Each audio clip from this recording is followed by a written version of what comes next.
Yes, sir. I too am a pastor, and I support the great state of Arizona, and why be defending me tonight.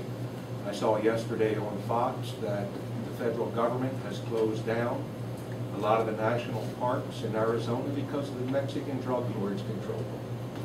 I don't think it's any secret that we're paying welfare to these illegals. My wife, Dr. Burton, and myself, we have a son in Arizona that teaches school. Illegals are drawing food stamps. They're on welfare there in Arizona as they are in this country.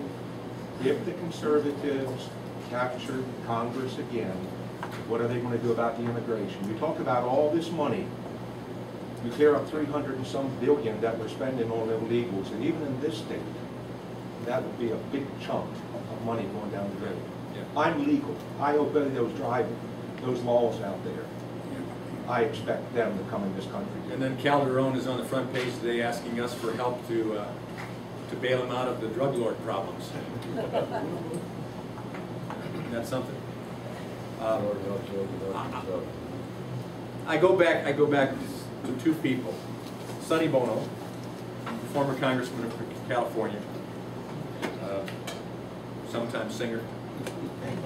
When asked that question when he was still alive, asked that question, what's your position on illegal aliens? He just looked up from the table, I'm told, and said, what was that first word? The person said illegal. He said, and carry out the law. Reagan said, my hero, Reagan said, a nation without borders is not a nation, but a region. He said, for the people who yearn to be free, let's make sure our gates that open to freedom swing wide and free, but only to people who will come through, speak our language, abide by our laws, and honor America. And I would add, sign the guest book. But he gave them amnesty. And this is what I'm saying. If and you I go don't back and the others go back and give them amnesty, you give and shower every vote in Michigan. And and you give them the liberals. Well, I won't give them amnesty. And I want to finish my statement there. I don't think Reagan, if he had to do over again, would give amnesty either.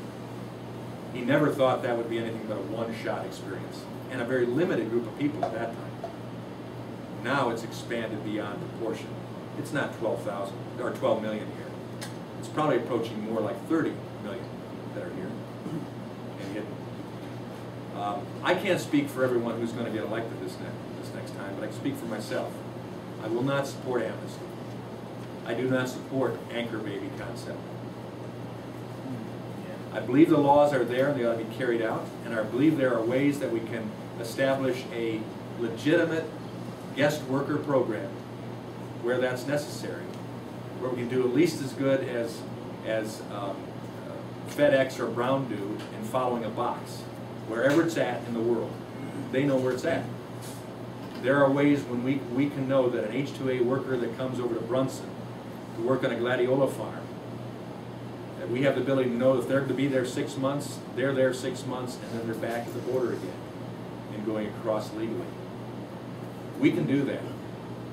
But I think even more so, if we put our economy back in the right straits again, we're going to have an economy that grows and puts our people to work as well at income levels that they can use to carry on life legitimately and have no concerns, legitimate concerns at least, about jobs being taken away by legal or illegal aliens. So let me make it very clear again. I do not support amnesty. I would oppose amnesty, and I'll support anything to use the laws that we have now, plus find a way to make our legal alien, H-2 programs, things like that, work efficiently and legally.